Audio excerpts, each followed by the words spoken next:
coming to me. I just need this to be real. I don't need no fairy tale. You don't need a killer dragon for me. Ooh, I don't need no fairy tale.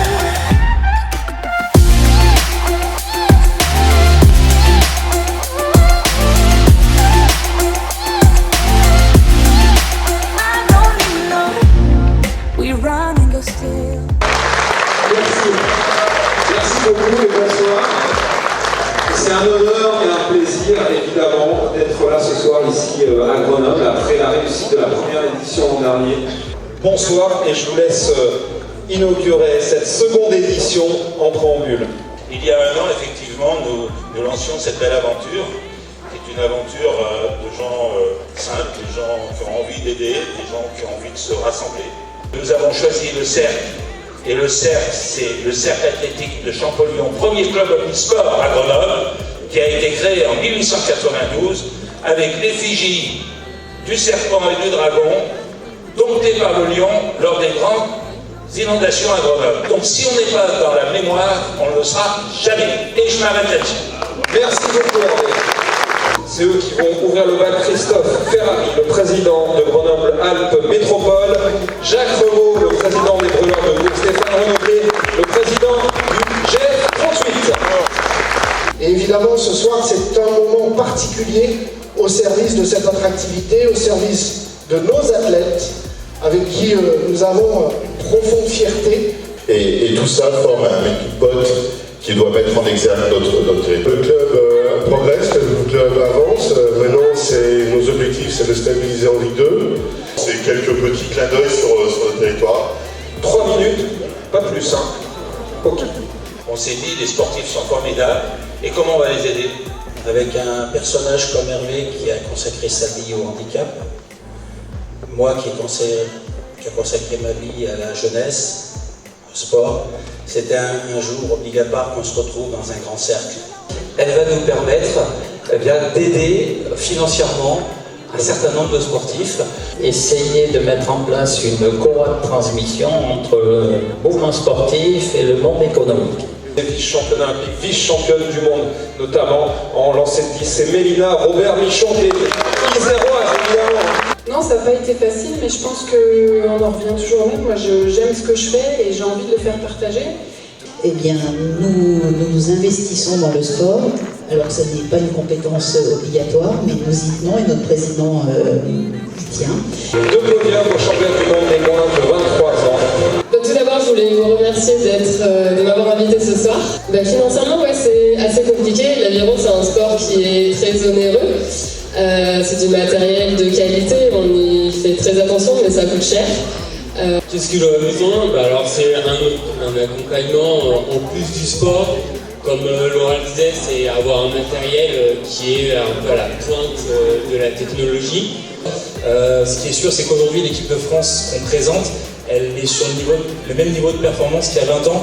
Il y a 20 ans, c'était la dernière médaille au jeu. Et ce qui fait que le club a besoin de plus d'entraîneurs, des entraîneurs qui sont plus diplômés aussi, qui ont plus de compétences. Ça va bien, ouais. Bonsoir. Je voulais juste féliciter toutes les personnes qui œuvrent simplement pour le sport.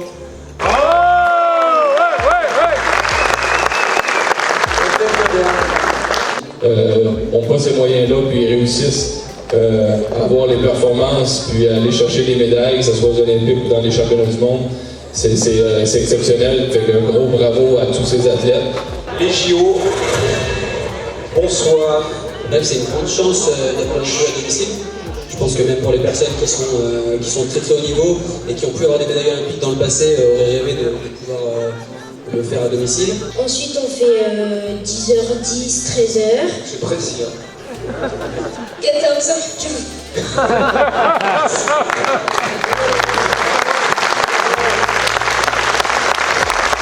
Le Paris 2024, tu le penses? Oui, ou alors 2028 à Los Angeles. Ah ouais. Mais après 15 ans de Coupe du Monde, ouais, j'avais besoin de faire de clôturer, je pense, assez brutalement ce chapitre. J'ai envie de promouvoir mon sport et de faire vraiment une transition entre ce que j'ai pu vivre et d'amener tout ce qu'il y a de beau dans notre sport au monde amateur. Et puis surtout la passion et plein de valeurs qui sont autour de la perche et du sport en général, je pense. Et ça, il va falloir qu'on parte sur Clermont ou sur Paris. Et le problème, c'est que nous, on a grandi à Grenoble, on est né à Grenoble. Et aujourd'hui, on n'a absolument pas envie de quitter la ville parce qu'on l'aime, et surtout notre famille, notre père qui est notre coach. Oui, il y aura déjà Tokyo l'an prochain, et puis évidemment Paris, c'est dans un coin de la tête. Si je suis pas trop rouillé, j'espère y aller.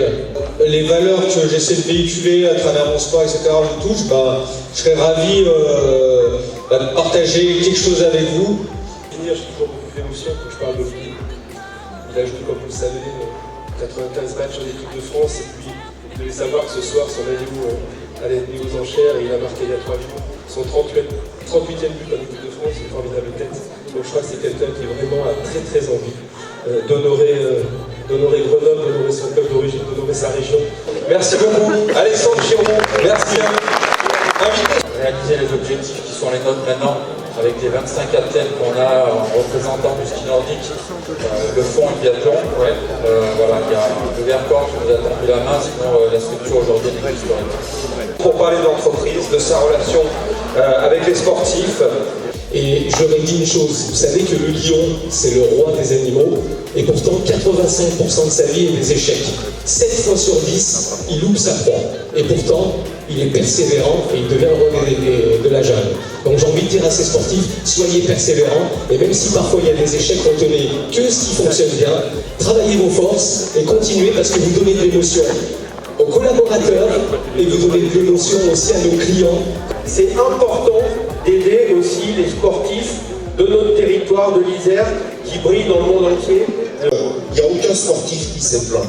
Il n'y a aucun sportif sur cette scène qui s'est plaint par rapport à des besoins d'argent. C'est remarquable de leur part.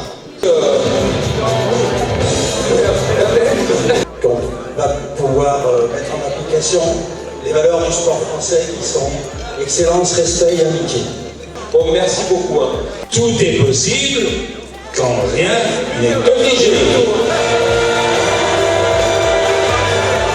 Le sport à Grenoble a toute sa place et c'est une métropole, mon cher Christophe, qui doit réellement vivre le sport à fond.